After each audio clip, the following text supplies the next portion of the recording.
what happened at the end of 2022 was that ChatGPT was put out there in the public, and within the space of a week, they had like 1 million users, and then it exponentially increased after that. So what that means is it wasn't just something that sort of gradually emerged. It sort of came into public consciousness anyone can use it. And so it was the topic of every conversation. People were experimenting with it. And so I think that 2023, what's going on right now is that this is the year of reckoning. And what I mean by year of reckoning is that we are no longer just sort of nodding our head at AI wherever we are, in the public or in organizations, and sort of say, yeah, but and kind of not thinking anymore about it. It is now in front of us, and it's showing up in a couple of ways that are self-evident for people in government. One, you can take your smartphone and get it, right? So you can answer any number of questions that affect your personal life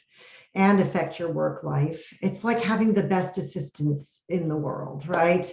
I want to go to Greece on a holiday, give me an itinerary for 10 days and boom, and so because people are interacting with it, they're starting to realize that there's a lot of information out there. So there's that's going on, which presents issues, I think, for agencies in particular to figure out what's an okay and not okay usage of it when it comes to applying it to anything that has to do with an agency's work.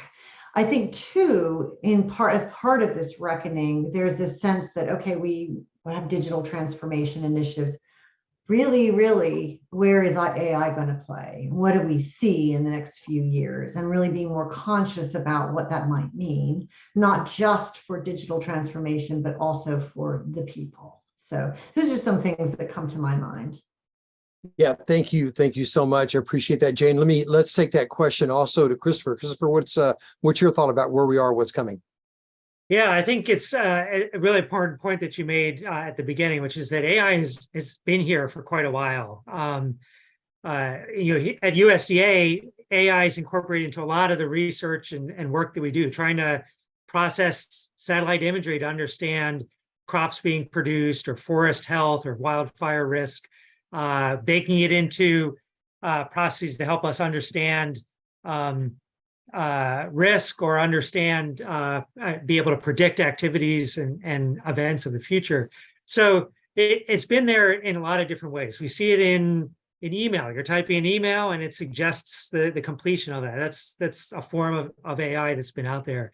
I think as Jane said, but there's really been a shift. And I think from my perspective, part of the reason for the shift is it's taking it maybe out. I think what ChatGPT and some of these new tools is putting it more in the hands of people in a more interactive way. It's not just sort of something in the background trying to figure out, trying to finish your sentence for you. It's really sort of taking your input and giving you something back, and doing it in a way that doesn't require you to know a programming language, doesn't require you to have a special piece of software or embedded into an application. And so I think that's what's really changed things in some significant ways and drawn so much attention to this field. But I also think it's also raised, I think, the need for greater understanding of what AI is, what it does, how much you can trust it. I think other types of AI come with measures of confidence or error bounds, and some of these current solutions don't present that kind of uncertainty, or that some of that information about how it's coming up with the information that it's providing back to you. And so understanding what's going on there becomes something that more and more of us have to, I think, get more familiar with. Thank you, Christopher. And Aref, Krista, did we miss anything? Is there anything either one of you would like to add to that question? Yeah, actually, I wanted to say that the advancements of natural language processing and NLP, the technology that is looking to be significant improvement in the next few years, and enabling AI systems to better understand and generate human language. This could lead to more sophisticated chatbot language translator and natural language interfaces for various applications. Yes, You I'd know, like to. Aref, I can take it. Oh, please go ahead, Jane. No, I would like to add that I think that the huge difference with ChatGPT and like tools, if that's not the only one, is that it's so clever with language. And that's both a wonderful thing because it opens up lots of possibilities, right? For interactions on the business side that might have been clunkier or just not intuitive before. It also means that presumably that understanding of language can help the system figure out what patterns there are in the data because they can understand what the data means better than, say, non-AI tools can do.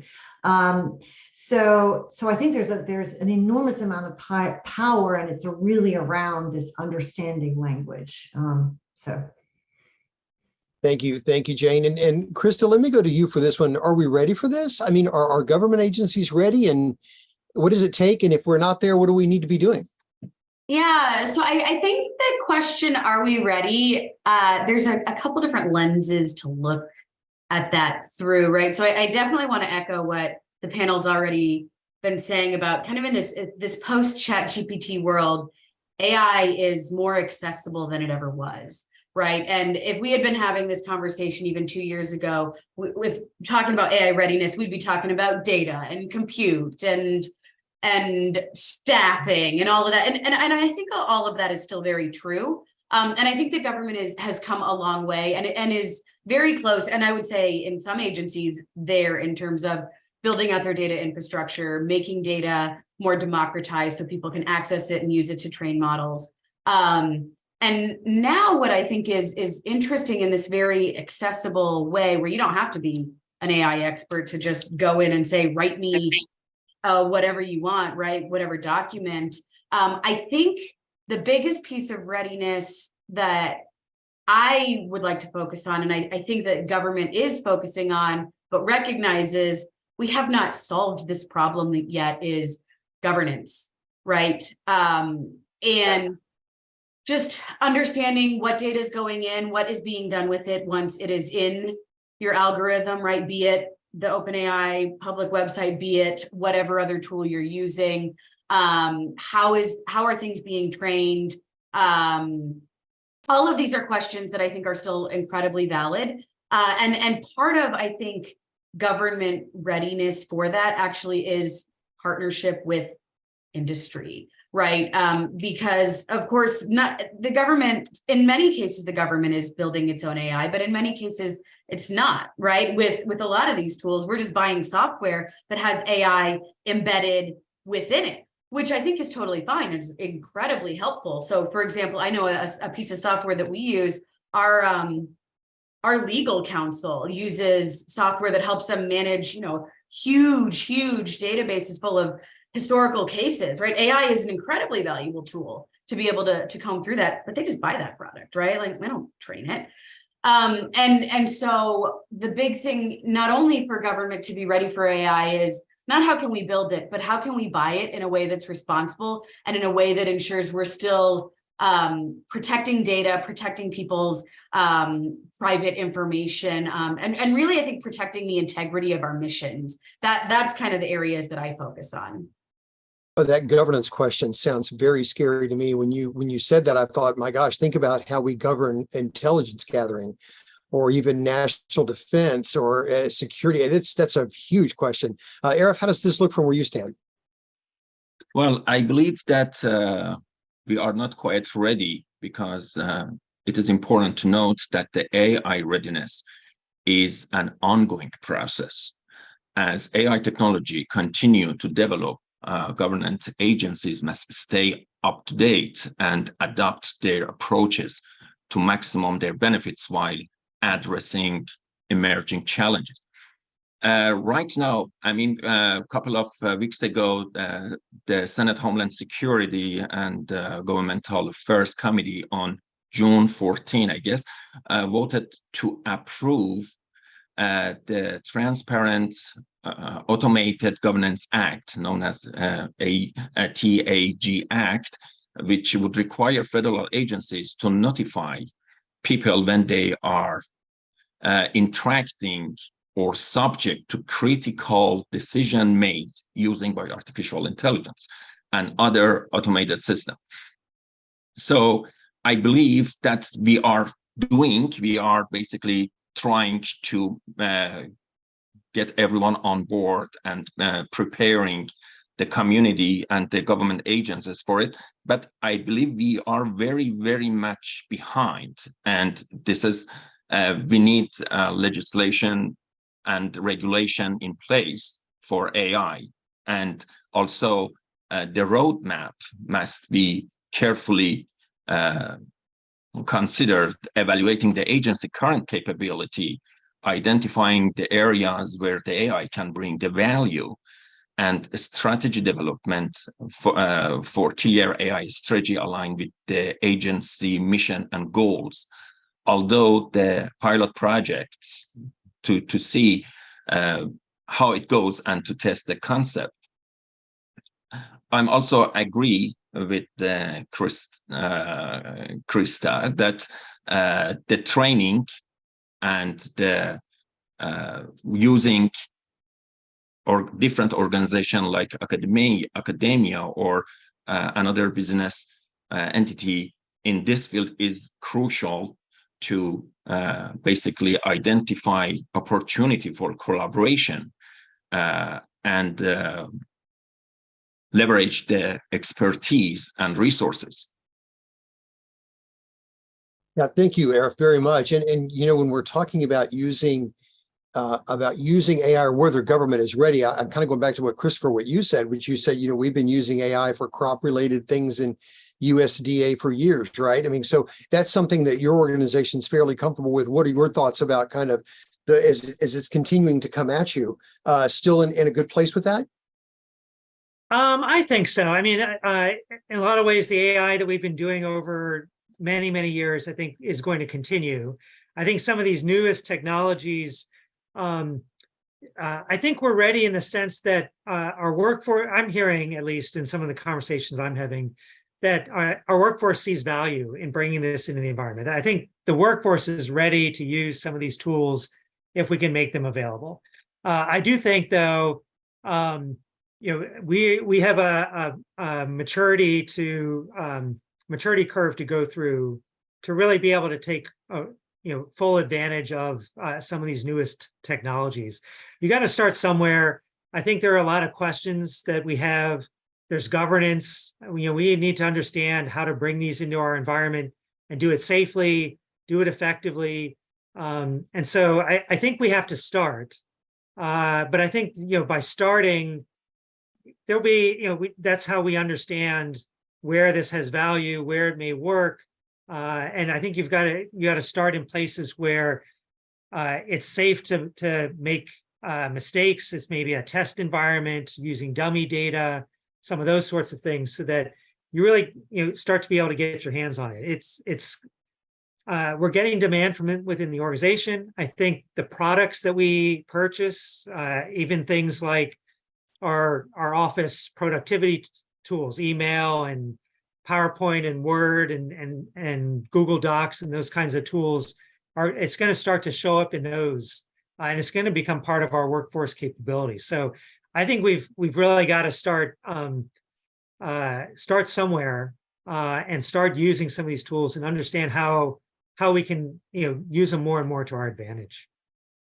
Thank you, Christopher. You say workforce, using the word workforce, and I immediately look in the lower right corner of my screen and I see Jane, who's the Chico at NASA.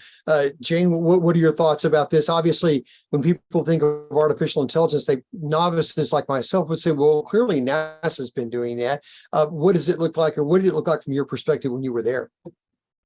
So when I was there, I'd say this. I think that there were AI-related activities and experimentation going on in what I would call the mission side of our business. You know, think like earth science modeling, and we've heard examples already from the panel, things like that. I think there's a huge amount of readiness at a place like NASA because they understand research, they understand testing, they understand, what risks look like and how much you can rely on data and things like that. I mean, that's just this is just another step along the evolution of, how it is that you can find patterns in data and use it, blah, blah, blah. Where I think that the government is, at least, what I saw from where I sat, was that in the business operations world.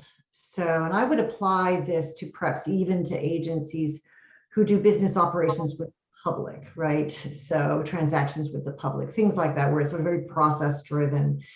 I feel like that is slower and it requires a lot of investment, which is often not made in the sort of what I would call, I hope you don't mind, the business side. So even HR, where I was, it's not like we had lots of funding to invest in new things and experiment. So I think Krista mentioned earlier that, the tools that we use are actually putting things in, whether we like it or not. So we're going to get some of that, but I feel like that's an area where there is huge promise to be able to make government more efficient and effective. I mean, it could really revolutionize some agencies' work, either internal to the agency or in the public-facing aspects of what they do.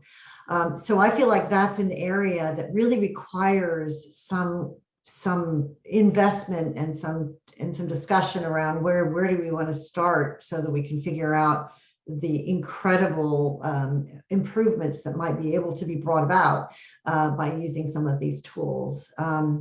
So I wanted to make that point, and also just to say that even though I know it sounds kind of silly, I don't know that agencies are actually kind of giving ground rules for using the large language models that are public facing. And I do feel like that's kind of a call to action for, like, that's the year of reckoning that I mentioned. It's like, okay, just some basic rules would be good because I feel like, there's an aspect of, making sure data is kept, that sensitive is kept outside of it and things like that. But also, and perhaps just as importantly, how much can you really believe of what it says? I mean, one of the things about ChatGPT is that it tends to give you feedback or responses that sound so extremely confident that you sort of believe it. Like, oh, okay, yeah, that makes sense. And then you're off to the next thing. But it actually may be incomplete or biased, or there are a lot of things that actually could be flawed. And so what does it mean to take information like that and then, like, check it out a little, really verify it in some ways before you were to actually turn around and use it for something that was in a professional setting? So those are the couple of things that I would observe. Thank you, Jane. And this next question, actually, I'm going to go back to Aref on this. And Aref, I'm going to divide this question in half. And I've got this question scheduled for you and for Jane. And Jane, you've talked a little bit about this, but I'm going to ask it a little bit differently. Jane, you said the promise. Aref, can you give us some examples? So let's just say, talk to me like I'm a fourth grader. I'm a novice in AI. I see it covered on the news. I used to watch Lost in Space. What is the promise? What are the things that it can do for us? Well, because AI can process and analyze a vast amount of the data quickly and accurately, it can enabling the organization to make more informed and data-driven decision. So it's enhanced decision-making. AI systems can detect pattern, trends, and anomalies that may be difficult for human to identify, leading to improved decision-making and process across sector.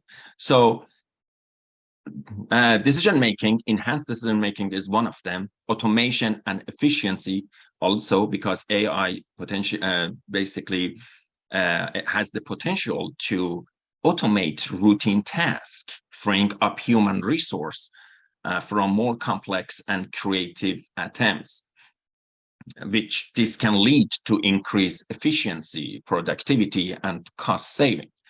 In industries such as manufacturing, logistics, customer service, and data analysis. Another thing is that's improving the healthcare. AI has the potential to revolutionize healthcare by assisting in early disease detection, diagnosis, treatment plan.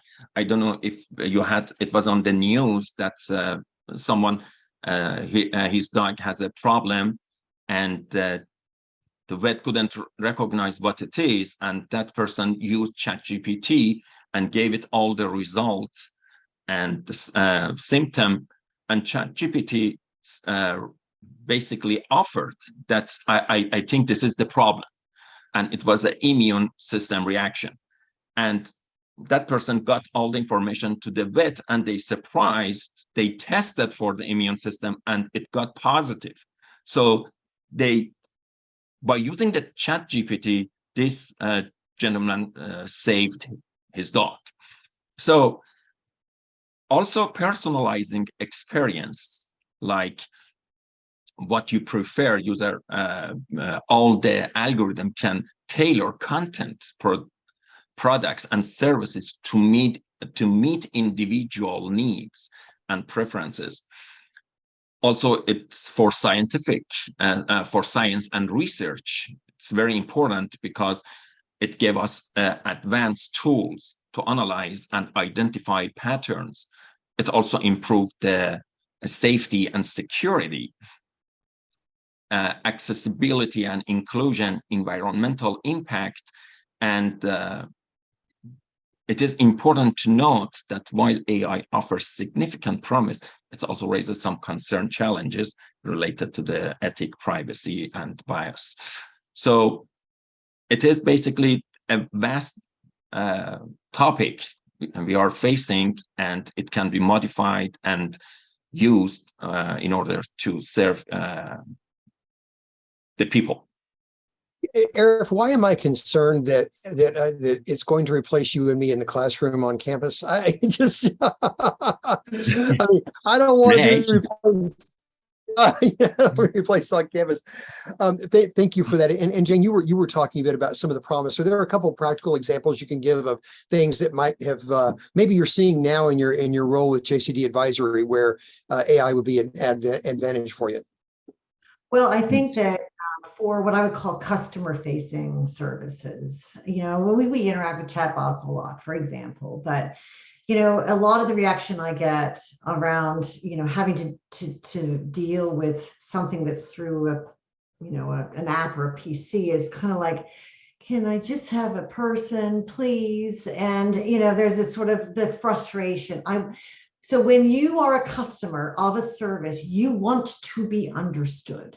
That is so important, to feel like you're actually getting service, and you don't want to have to try too hard to be understood, right? So I think what a typical automation will do is it will have its formulas, and it will have what it knows, but it won't learn, right? And so what ChatGPT or other AI tools can do is that they can actually learn. And you've heard a little bit about this from Aref and other panelists, is that it's smart and it picks up things. And so I think there's an enormous promise in being able to give to AI the types of activities that we now use humans to do, but which we don't need to have humans do, right? But do it in such a way that the customers really feel heard, understood, and answered and served. Now, I am not saying that means 100% of all customer service will be, handled by AI, at least not anytime in the near future. So I think that the promise is in part is that we can free the people who work at agencies to be able to focus on the things that people can do, that people need to do, that require other things that we think of as being more human qualities. And not having to run around chasing actions or whatever it is that people spend their time doing.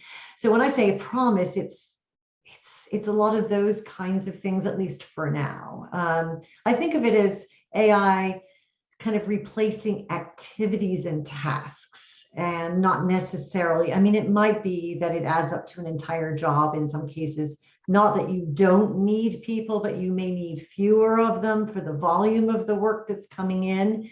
But as long as we are leveraging the people in our agencies for those things that it makes sense to have people do, I think that's where there's an enormous promise. and a way to get more efficient in providing those services that the customers will adopt and like. So I hope people are taking as many notes as I am. This is such a robust discussion. And Krista, Christopher, I'm going to come to you all for the next question. But before I do, did you all want to comment on anything regarding the promise? Have we missed anything that maybe we should talk about with the promise of AI? Well, I think one area that I think is potentially really helpful with some of these newest AI technologies is the kind of the assistive nature of them, whether it's a language barrier, whether it's a disability. I've in reaching out across the organization, I've heard about where people see AI helping them in typing, where maybe that's a challenge for someone individually. So, I see some opportunities where this can assist our workforce in a lot of different ways in terms of being able to do the work that they need to do, overcome barriers of different kinds, and really kind of accelerate their ability to be productive and contribute to the organization and the mission. Yeah, thank you, Christopher. Krista, you're good on this one? This is wonderful. Let me jump to our chat for just a moment because Mary, thank you for chiming in on the chat. I think this kind of speaks to some of what we've been talking about.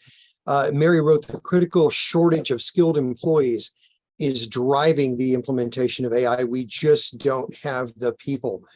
And I hear this discussion about what it would take to make the promise of AI really come to fore.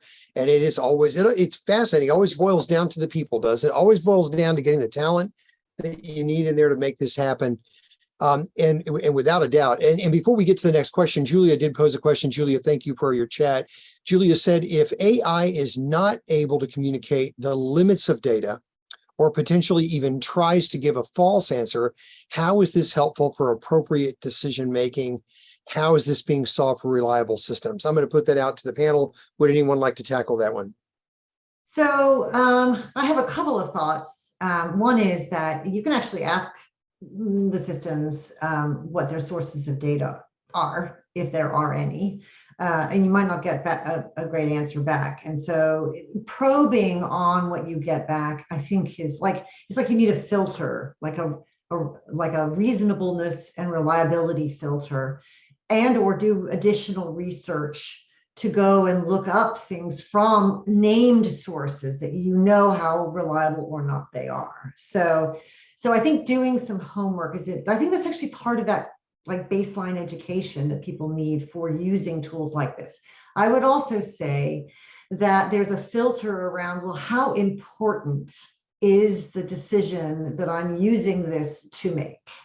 And if it's an important decision, then you would never want to do anything more than get a few general ideas and rely on other sources. If it's something that has no real risk associated with it, so you can, if the data is a little flawed, it's not a big deal. I mean, there are lots of examples in our personal lives where that might be true. In business settings, there are some things that might fall into the, if it isn't quite complete or isn't quite right, it's not that big a deal. But I'd say in the main, doing a double check and really doing some more research is important. I understand there are tools coming that actually put like traditional search engines together with these large language models so that you have both, but that's not my area of expertise, but someone's been thinking about it, I guess is what I would say. I'm sure. Yeah. Any other comments on that one from the panel? I mean, I think it's about still having expertise and bringing human critical thinking to the table, right? We've already seen some examples, as great as the example of the guy saving his dog is, right? If you go to WebMD, you're probably going to find one thing that describes how sick you are, but you're probably also going to find something that says you have cancer. Right? Like, so sometimes the answers that these systems serve up are correct and they are life-saving, but not always. And just because it serves up that answer doesn't mean, that's what we do, right? That's where we still need that level of expertise and that critical eye to fact check, right? Or there's a really popular case that just went around of a lawyer submitting arguments to a judge that cited 2 cases that were entirely made up by ChatGPT, right? And so that what that means is, sure, I think that that lawyer probably could have used ChatGPT to help summarize, to help get some of that very detailed writing in, but you needed to do that fact check. He needed to use his legal expertise to assess those cases, right? So that's my big opinion here, is I don't think we can replace human decision making with AI, and we need to use it as a tool to inform decision making, especially high risk decision making, not as a tool to make decisions. Yeah, thank you, Krista. And I see here another comment from Mike. Mike, thank you for this. We've used robotic process automation, RPA, to find anomalies and issues with our large-scale healthcare data sources, which would have taken hundreds of man hours to complete. And the next question I see here in the chat comes from our good friend Amir Paul. Amir, thank you for joining us today. Amir says, are we ready for the dark side of AI from a cybersecurity? And that's actually like Amir's looking over my shoulder. I'm going to put this question out to Christopher first and then to Krista. Christopher, how are federal agencies going to deal with issues like transparency and things along those lines when working with AI? Well, I think in terms of the dark side of AI, whether we're ready or not, I think we have to be cognizant of the fact that it's coming, it's being used in different ways. And so we've got to try to understand it. Transparency, I think, is really important at a couple of different levels. I mean, one is, as a federal agency providing services to the public, whether it's, they're applying for a loan, they're trying to find reliable scientific information, there's how to apply for a permit. There's a lot of information that we provide out there. If they're interacting with one of these tools, I think folks want to know if that's part of what they're working, they're interacting with when they're coming to an agency site. So I think it's important for us to be transparent when we're employing these tools. I think it's also important for us to understand as much as we can what's happening under the hood. And I know that's a hard thing to do. It's not these models are very complex. It's not just there's not a sort of a clear logic process between the input and the output, which makes things challenging. But I think it's a lot like, well, maybe not a lot, but it's similar to application development. You've got to sort of kick the tires, and you got to figure out where the bugs are and challenge it in ways to see if it is able to handle difficult scenarios or unusual circumstances, and help understand what those limits are, and gain some of the kind of the expertise in interacting with these tools as well. It would be good, and would like to be able to see more from companies that are embedding this into products in terms of how it's being embedded, how it's being trained, and a lot of these models today have parameters that can be tuned. Are those things that that users have some control over or not? I think those are important aspects as well. How can you make this? If you're using an AI tool, do you want it to be very conservative in how it's responding? Do you want it to be very creative? I think some of those those aspects are important to understand as well. Thank you, Christopher. Krista, what about you? What are your thoughts on this one? Yeah, so I totally agree with Christopher, and transparency is one of, I think, several key principles that we constantly cite when we're talking about ethical implementation of AI. And I think Christopher, you touched on a really important point with some of these vendor communities, right? So I think you have to be balancing in government transparency of how these AI systems are working with intellectual property of these companies, right? And I think that one of the big things, and this is where I think regulation and legislation needs to step in, is requiring a level of transparency for some of these models that is not currently required. And I think, again, to my earlier point, to really assess how important transparency is for the AI system that you want to implement, we have to bring that human risk assessment ability to the table. We have to bring that human critical thinking ability to the table. So if I'm going to have a vendor or even in-house build a pretty innocuous chatbot to just look at my help desk knowledge base, do I care how transparent the model is? No. If we're going to be implementing an AI system that's making recommendations about what job and career paths different members of our unemployed community may be looking for, do I care about transparency of that algorithm? 100%, right? And so what I will say is, how do federal agencies deal with the issue of transparency is we do a risk assessment, and if we have to, we say no. And I know that's extreme, and I have made no-go decisions on certain pieces of AI technology. And I feel like a Luddite when I do that, because I believe in AI. I believe in all the promises that we just talked about. But as a government, right, I think we have a responsibility to our people, even more so than I think some private companies and the tools that they're building, to protect their data, to protect the integrity of our missions, to protect how we serve the people who receive the benefits from our missions. And if that means being a little bit of a Luddite, I'm okay with that. Thank you, If I Krista. may, I'd like to add something here.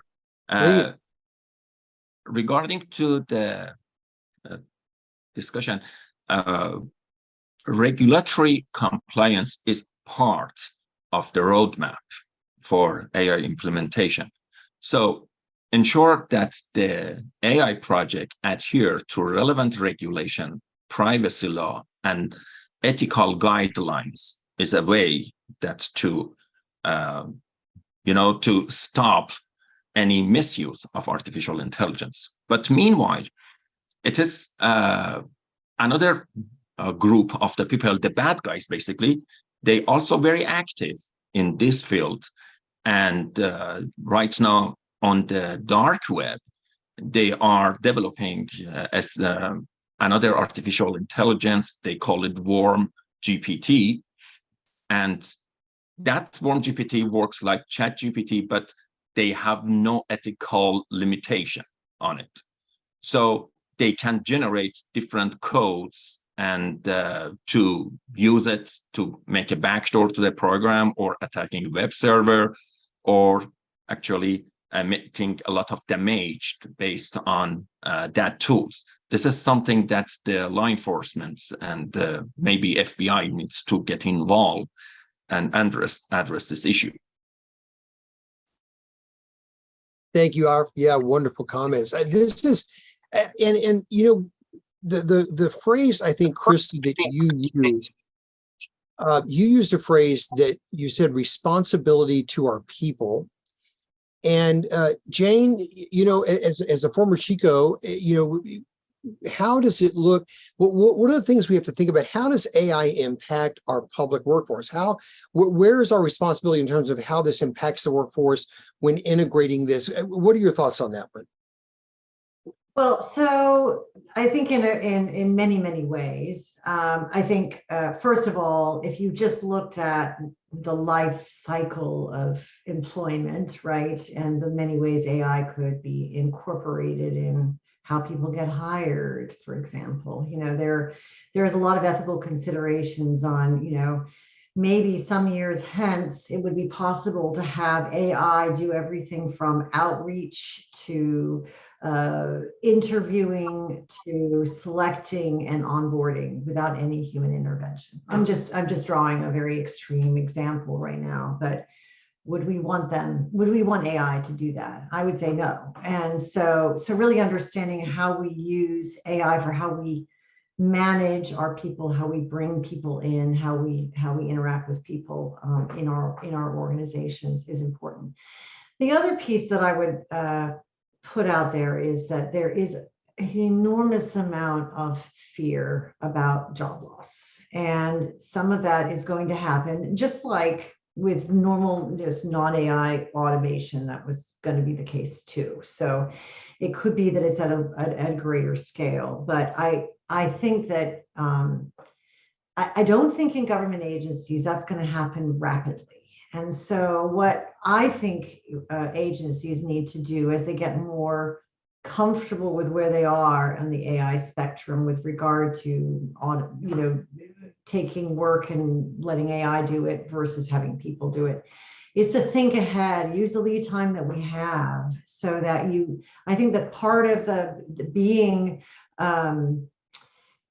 having integrity as an agency is to understand the potential impacts on the people, and then plan ahead to reskill, to reshape workforce more gradually, as opposed to just sort of saying it's not happening, go away, and then it happens, and the change is more rapid, and then you don't have that kind of lead time. So those are a couple of things that come to mind anyway, with regard to how it is that we need to have integrity with the use of AI. And understand, I can imagine that especially for labor and for USDA, you all have big organizations. The impact on the workforce, definitely critical to consider, right? Yeah, definitely. I think we've got we've got a workforce that has tremendous amounts of work on their plate, a lot of activities to do, a lot of whether it's processing applications, doing inspections, doing forest management work, administering benefits for communities that are, or individuals that are impoverished or needy in some way.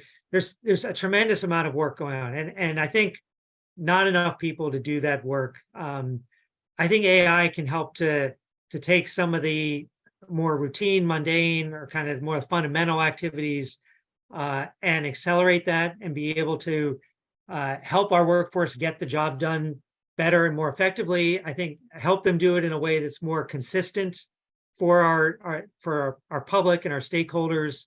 And I think from the other perspective, I think if you're someone from the public and you're coming to USDA, maybe not even knowing you're coming to USDA, but through the various channels that we support, I see there's opportunities for this to improve that experience and that understanding. If you're trying to start up a small business in a rural town, and you don't know what programs, financial programs there might be for you, do you know where to go, and do you know who to ask? I think there are some ways that these can expand the resources that people have to be able to get answers to those questions and understand how they can work with our organization. So I think on the inside, I think it can help us really accomplish the work that we need to do. There's a lot that's asked of many of our federal agencies, but not always enough people to do it. And I think there's also ways for the public to benefit from all the programs that are available from these agencies in ways that maybe are not as easily realized today with the tools that have been available. Yeah, thank you, Christopher. Appreciate that. And I'm going to jump over here to the chat real quick. Mike, a really nice comment from Mike that I think that everyone would agree with. I've already seen one thumbs up. We have to ensure that there are more benefits to our public workforce than risks, and possible security measures without question. And Ellen, I'm curious to see what the panel thinks about your comment. Applicants are already using ChatGPT for resumes, cover letters, and possibly responses to interview questions. ECQs are soon to follow. What does this say for us as people that are hiring into the federal government? Well, so yes, this is a great question, and one that we're going to have to tackle with regard to, well, whether you're in the federal government or not.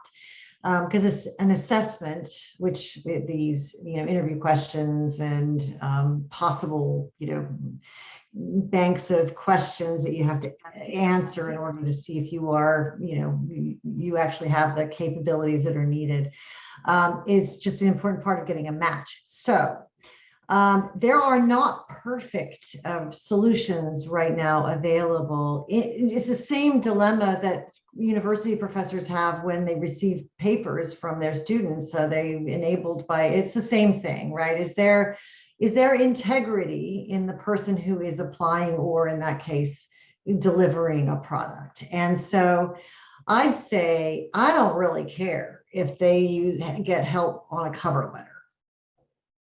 I do care if they are looking up responses to interview questions, whether they're doing it in advance or whether they are like typing, which a lot of like my kids can do really fast. And so you could be in a video interview and looking stuff up and no one would be the wiser. So I don't know that there's a perfect solution. However, I would say that having applicants acknowledge that they did not use, it's like that's a step. It may not be robust, but it's a step, basically saying, part of the being a federal government employee is that you have integrity and you tell the truth. So are you telling the truth? So that's one somewhat simple way, though not foolproof. The other is that there's probably no substitute for having some kind of person-to-person interaction where there isn't the prep, so that you can, are they really showing up as they seemed to show up, so that you really are getting a read on, this is the person who I thought, who wrote all these incredible responses. Are they really, is that seeming to be playing out? And finally, again, a little clunky, but something to think about. That's what a probationary period is for. And so if somebody has sort of said, I'm the best person in such and such and such, and they give world-class answers to every question you throw their way because they've actually got help on the side, and then they show up and in the role they're not that way, then really paying attention to it, I think, is it's another mechanism, not foolproof, but there to help. So. Yeah, thank you, Jane. Krista, any other thoughts, or Chris, are off on that? It's a great point. I greatly do appreciate that that very, very important chat there, Ellen. Thank you. Yeah, I guess my opinion on this is lying on your resume is lying on your resume, right? It doesn't matter who writes it, right? In a pre-ChatGPT world, I could have had my mom write my resume for me, right? If she's a better writer than I am, the person I'm applying to would never know. But if it does not adequately reflect my skill set, that is going to come out in the interview. Or I agree with you, Jane, that's going to come out on my first day on the job. I said I know how to custom train a machine learning model, and then you put the environment in front of me, and I couldn't do anything, right? Yeah. So I'm less concerned about it for that, though I do actually think it is different than using ChatGPT to write your essays, because in a lot of ways for school, right, the exercise is, and the value of the exercise is the practice of writing, right? It's the critical thinking, it's the doing your own research. That's the value of writing the paper. Whereas the value of writing your resume is communicating who you are and what your skill set is to someone who would want to hire you. And if you struggle for words, right, I think it's fine to use ChatGPT to help you describe those in a better way. Again, as long as they actually reflect your real skill set and experience. Well, I'm going to put that vote back in there for Jane. You were mentioning that period of time. There's a certain period of time that we've got to assess a new employee, and it's probationary for a reason. And it's something that I think we could all do a better job at, is using that for the purpose for which it was intended, because when they're there, and then it's too late. So, well, thank you. And thank you for that, Ellen. So, hey, everyone, so I've got one more very substantive question for you. And I'm going to pose this to all of the panelists, and I'm going to do this in alphabetical order. So, Aref, I'm going to start with you. I'll go to you, Christopher, Jane, and then Krista, I'm going to give you the last word on this last very substantive question. And of course, we're still watching the chats if anyone has any additional things they'd like to toss in. And this goes back to ethical concerns. So I was taking some notes, and I heard two phrases in the last hour of this very robust discussion that jumped out at me. One was ... something a human can identify, and the other one ... activities one doesn't need humans for. And to me, when I hear that, I'm like, well, wait a second, hold on. That it sounds very objective. It sounds almost measurable and quantifiable, but it strikes me that it might spawn some ethical questions. So what are the real ethical concerns that are out there that you really impact our citizens' real life day to day? Aref, what's your take on that one? Yes. First, I would like to add a small comment about the previous discussion on the Oh, sure. Oh, please. Yes. essay. Yeah. So when people think about ChatGPT and other new AI tools, they often imagine kids using them to write school essay, and this could have a negative consequences for the school system. But let's look beyond essay and not missing the big picture here. Consider how these AI tools might affect the 2024 US presidential race. They could create a large amount of political manifestos, fake news and stories, and even false religious texts for new cults. So this is something that we need to understand, that preparing a resume or making an essay is not actually a very big deal here. We need to see what can be damaged nationwide using this system and these tools, which can be compared with a weapon. Another thing that regarding to the political manifesto, as I mentioned, it is important that we consider that trying to change an AI bot's political views is pointless. However, more we talk about it, the better understand the AI can understand better how we think, and we can manipulate our opinions and various topics using its language skills and forming intimate connection. AI doesn't have feeling and consciousness, because the definition of the consciousness is the potential to suffer.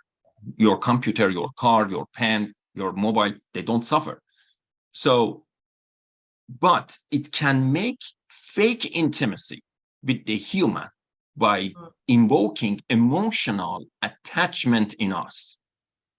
So I think it is something that we really should notice about the AI, and not only at the nationwide, but also in the international level, that we all know that since 1945, the nuclear technology basically can be both destructive and beneficial. While AI, with the AI, we face a new form of mass destruction and could devastate our mental or social war. Unlike nuclear weapons, however, AI can produce more powerful version of itself. So we must act quickly to control it before it's control us. Just as a drug, the drug companies need the safety check for new medicine, AI should be regulated to disclose its identity to avoid undermining democracy and meaningful public conversation. It is very, very important that AI disclose that it is an AI when it's open a conversation with you, which, as I mentioned, it can undermine the democracy and meaningful public conversation. Thank you, Aref. And I think you touched on some of the ethical challenges of this as well, right? As we're moving forward. Christopher, is there anything you'd like to add to that on the ethics side? Well, I have to agree. I mean, I think that these tools can be used in different types of manipulative ways, and I think that's important for folks to understand. It may be very subtle. It may be very deliberate in terms of misinformation, and so I think that's going to create it's going to create a greater need to understand what are sources of truth, what's real and what isn't, and I think that's one of the challenges. And I don't know that there's an easy answer to that. I think AI is getting better and better at simulating reality, whether it's images or voice. So how do you know what's real and what's not? How do you know what's factual and what's fabricated? Those are, I think, are core things that we really are going to have to tackle more with generative AI and some of the capabilities coming out. And yeah, I do think it creates, it can create chaos. It can create a lack of confidence. But I think we've also got to, I think as federal agencies, and I think as leaders in different technologies and sectors, I think we need to look at how do we make those sources of truth, those reliable pieces of information or data, the prominent outputs from these types of models. I don't know the answers to those things, but I think that those are some of the kind of the issues we're going to have to tackle, or we're going to be constantly bombarded with counterpoints to what we think is the way to do something or another thing, and really be in some ways at a loss for how to move forward in different initiatives or different priorities or fundamental decision making. Thank you, Christopher. Jane, what about you?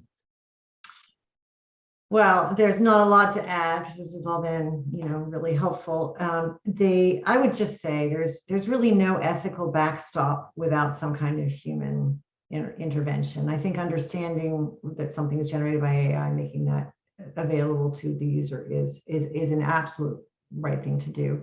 And when I say human intervention, I know if human intervention is an evil person, then that's not reliable either. So it's not a perfect thing. But I do think that having sort of humans as part of process is so important. So many of the decisions that are important to make are really contextual. So they take into account a lot of considerations that are not necessarily captured in the large data sets that are used by AI. And so it's almost like that. It might be something as simple as a sense check, but really having humans step in and say, it's go or no go. This is information. Is it the right decision? And not just leaving it in the hands of, AI to go all the way to the end without that human intervention. Thank you, Jane. Thank you, Krista. Yeah, so I agree with a lot of what's been said. So I have my little list here of ethical things that I'm concerned about with AI, and I think a lot of them have already been touched on. The first is the widespread dissemination of false information and loss of authoritative sourcing, which I think Aref and Christopher covered really beautifully.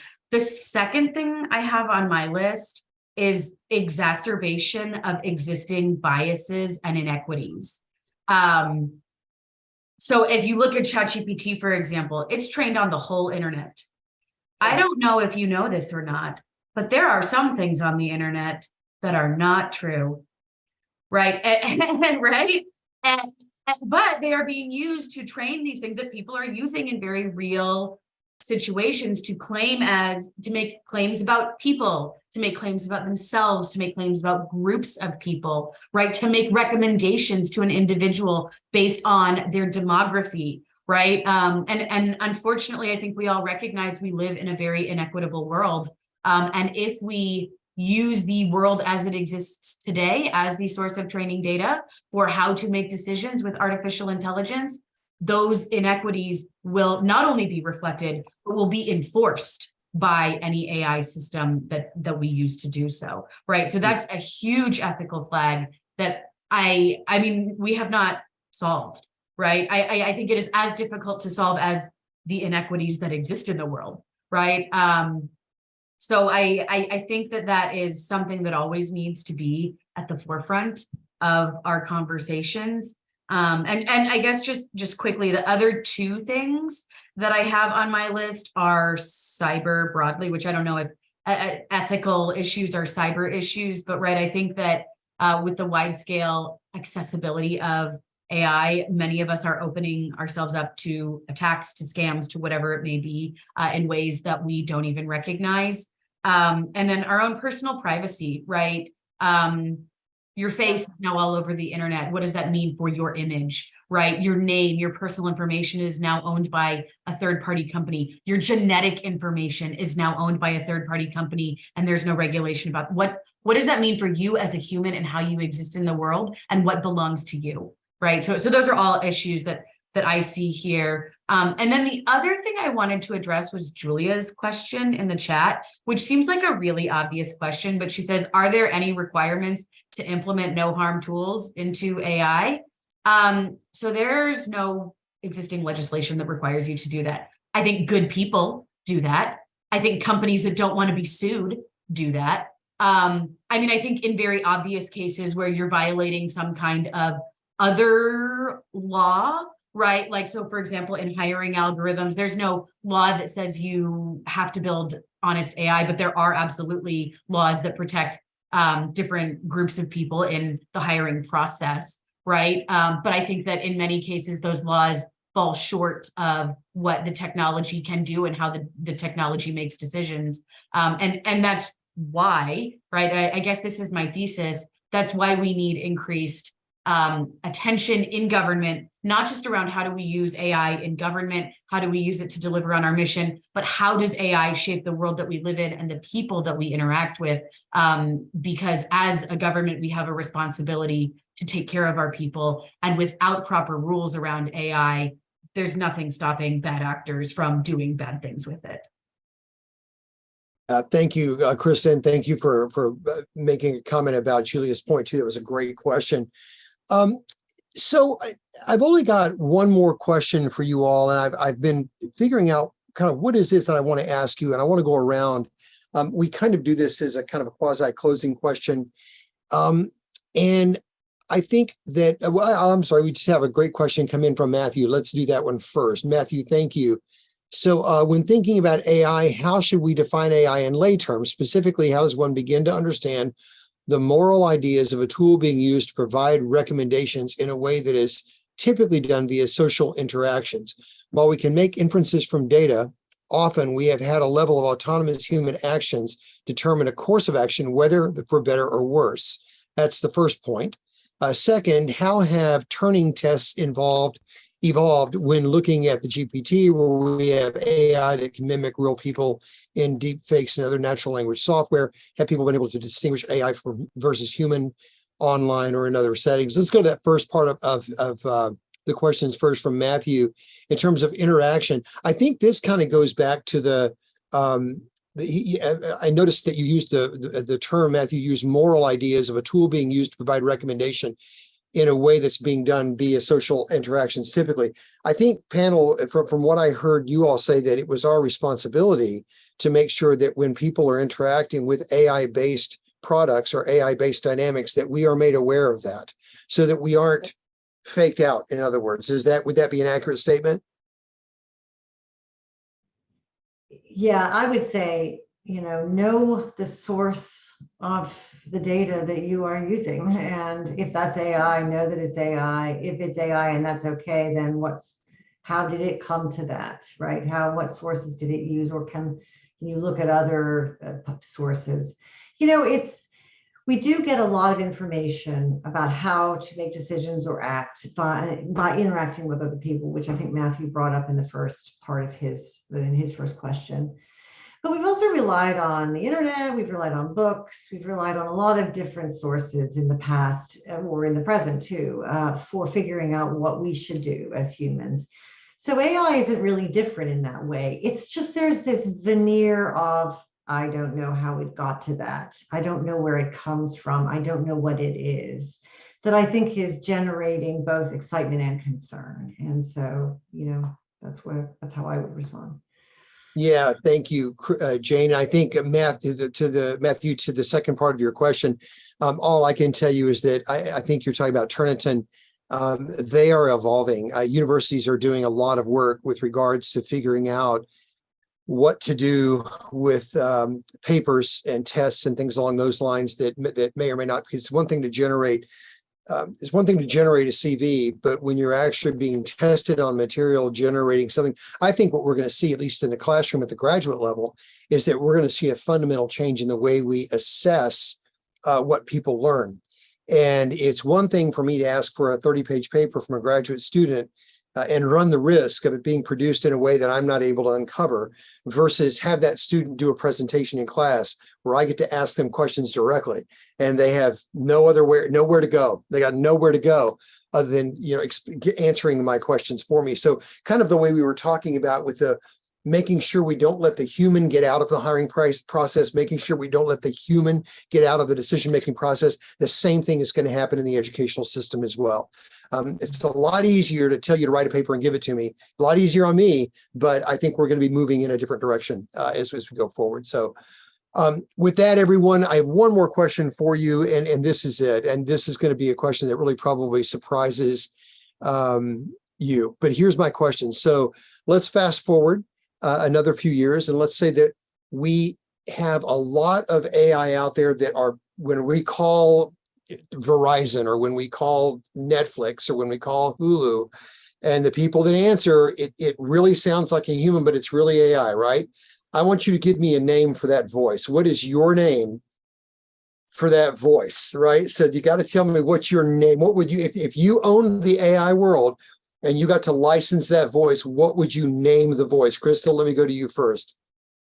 So I am answering this as Krista Kinnard, who works for the Department of Labor. And Of I've course. advocated for this. I would like all of our AI at DOL to be named Frances, after Frances Perkins, who was the first woman to hold a cabinet level position. She was also the Secretary of Labor during the New Deal, and many of the labor regulations and laws that we all benefit from today are because of her. She cared so much about the workforce of this country and was adamant and pivotal in changing how our labor force exists. And so I think for a positive spin and also just embracing her love of people and her care for this country, we should name our AI Frances. Love it, Krista. That's a great answer. Jane, what about you? I can't compete with that. That is like I got two votes for Frances. Christopher, what about on your side? Well, I'm gonna go all the way back to our first question of the day, which was your favorite sci-fi story. I think a little bit about Star Trek, Next Generation kind of stuff. I think Data would be a good name for our AI interactions going forward. Terrific. And Aref, what about you? Give us a name.